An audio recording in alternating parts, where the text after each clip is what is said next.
इस मिथिला का है तपो नीच, आपका अभिनंदन। और इतना भगवान की कृति हुई मिथिला समाज, सेवक करे पद बंधन।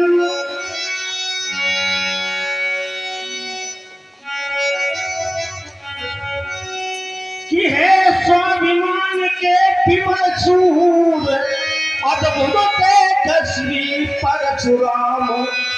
करबद्ध किए न तुम कहूँ, यह दास तुम्हें करता प्रणाम। कि हम धन्य हुए, यह धन्य हुई, हम धन्य हुए, यह धन्य हुई, जो सोम सरस दर्शन पाया। मानव इस मंजुल मिथिला में, यह तीर्थ प्रयाग चल कर आया। तो भगवान इस अद्भुत छवि को मेरा प्रणाम, शतकोटि प्रणाम हमारा है। मेरा परिचय इस प्रकार है कि गंगा जमुना के मध्य में बचत किशोर श्री राम गोपाल तिवारी पिता पुनीत, सुप्रकाश तिवारी ममनाओ। मिथिलापुर में आई के मुनिवर को करत प्रणाम, मुनिवर को करत प्रणाम।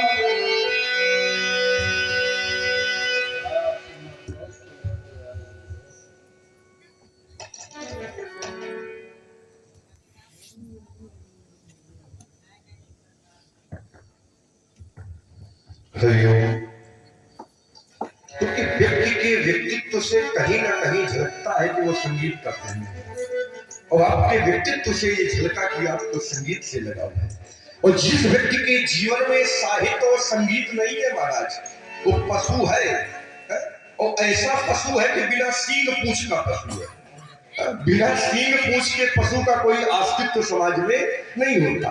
अपने बड़ी श्रद्धा से प्रणाम किया। अच्छा, जब श्रद्धा का जन्म होता है तभी प्रणाम की भावना भी उत्पन्न होती है। और श्रद्धा कोई साधारण नहीं है। भवानी शंकरों वंदे श्रद्धा विश्वास रूप। भगवान शंकर और माता पार्वती श्रद्धा और विश्वास के स्वरूप है। दोनों एक दूसरे के पूरक है।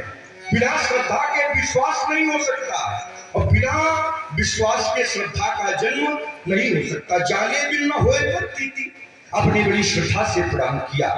तो कि आपने कहा इस पावन क्षेत्र में आपको जन्म प्राप्त हुआ, बड़ा दुर्लभ है।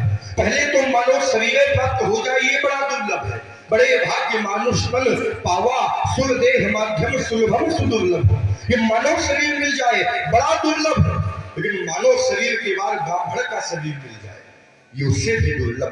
क्योंकि मनुष्यों में जो ब्राह्मणों का शरीर है सर्वोपरि है, लेकिन इस शरीर को प्राप्त करके साधना करनी पड़ेगी। बिना साधना के शरीर व्यर्थ है महाराज। ये शरीर उसी प्रकार है जिस प्रकार किसी सब्जी बेचने वाले व्यक्ति को हीरा मिल जाए, तो सब्जी बेचने वाला व्यक्ति हीरा को महत्व थोड़ी समझेगा। मानव शरीर मिला, और उसके बाद भी भारत की पावन भूमि में आपको जन्म प्राप्त हुआ। देवतागण तरसते हैं कि इस भारत की भूमि में जन्म प्राप्त हो जाए। कहते हैं गायन्ति देवा किल गीत कानी, धन्यास्तुते भारत भूमि भागे। धन्यम भारतम वर्षम, धन्या भारत संस्कृति, और भारतीय जना धन्या, धन्यास्माकम परंपरा। एक बार माता पार्वती ने भगवान शंकर से पूछा, सप्तद्वीप है, 14 भुवन है और 9 खंड है, लेकिन देश कौन सा धन्य है? तो भोलेनाथ ने ये नहीं कहा कि अमेरिका धन्य है। भोलेनाथ ने ये नहीं कहा इंग्लैंड धन्य है व्यास जी। भोलेनाथ ने क्या कहा? कहा धन्य सो देश जहां सुर शरीर और धन्य नारी पतिव्रत अनुसरी। वो देश धन्य है जहाँ माँ गंगा अपने अविरल प्रवास से रहती है, और वो देश धन्य है जहाँ की नारियां पतिव्रत परायण है। और खाली भारत की ही नारी पतिव्रता परायण मिलेगी भैया? अब विदेश में चले जाइए, क्या कोई नारी पति की सेवा करने वाली मिलेगी?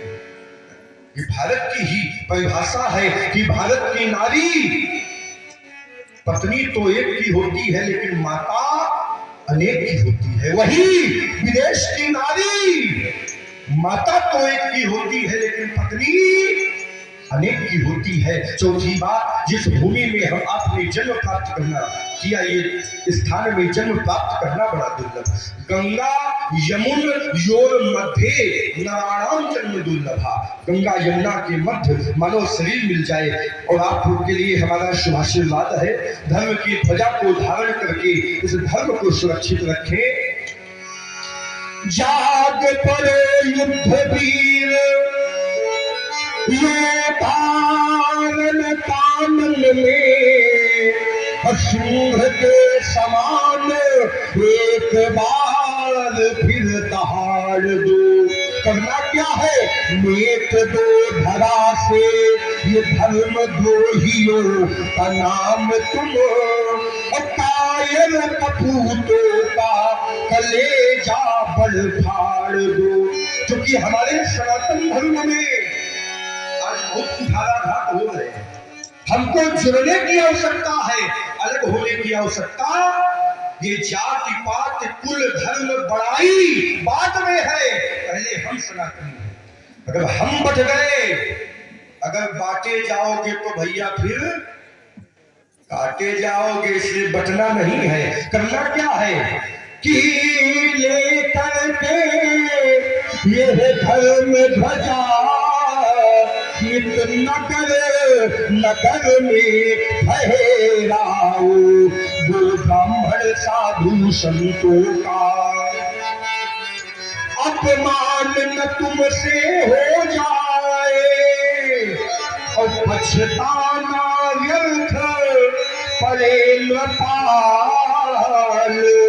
ये अनमोल रतन ना हो जाए। आनंद काले बहुराज लक्ष्मी शिव प्रसादात नवनिधि सिद्धि वाता हताशक विनाशम चा दकाल शब्द सिद्ध विनाशम। भगवान शंकर की कृपा आपके ऊपर सदैव बनी रहे। आपकी दीर्घायु हो, स्वस्थ हो, आनंद करे सुभाषी।